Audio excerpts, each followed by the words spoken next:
Hello students, तो आज की इस वीडियो में हम सीखने वाले हैं कि 1 न्यूटन में कितने डाइन होते हैं।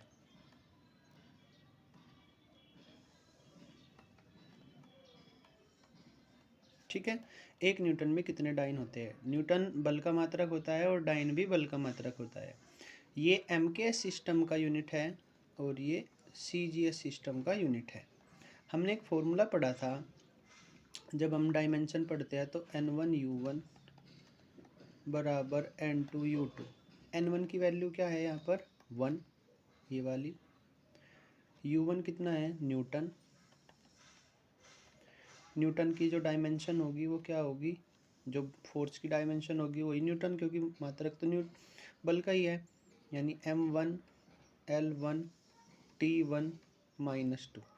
ठीक है, 1 क्यों लिखा, ताकि मुझे पता चल जाए ये मैंने न्यूटन के लिए लिखा हुआ है। N2 की वैल्यू फाइंड करनी है, x मान लेते हैं, और U2 जो है वो भी फोर्स की यूनिट है, यानी होगा M2 L2 T2 -2।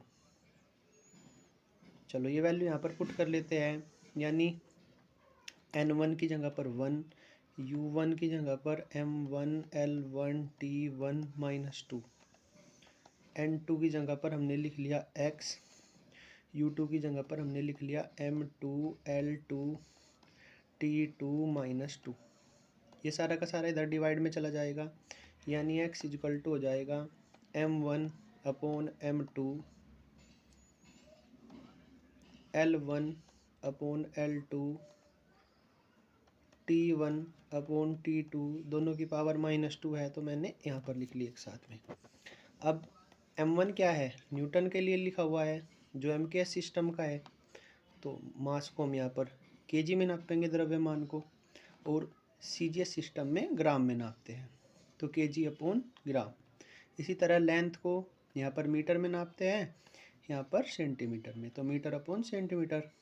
टाइम दोनों के लिए सेकंड में नापा जाता है, तो सेकंड अपॉन सेकंड की पावर -2। सेकंड से सेकंड कट जाएगा, 1 आ जाएगा। x इक्वल टू केजी को लिख लिया 1000 ग्राम अपॉन ग्राम, ऐसे कैसे ही। मीटर को लिखा 100 सेंटीमीटर अपॉन सेंटीमीटर, ऐसा कैसे ही। और ये हो गया 1 की पावर -2। 1 की पावर -2 1 हो जाएगा, सेंटीमीटर से सेंटीमीटर कट गया, ग्राम से कट गया ग्राम।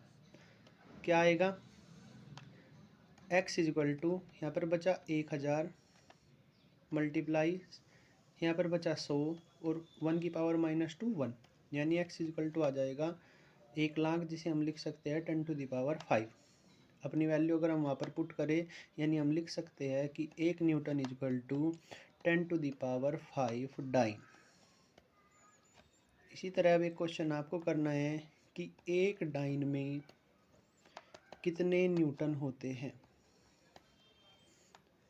आपको खुद करना है, आंसर आएगा आपका 10⁵ न्यूटन।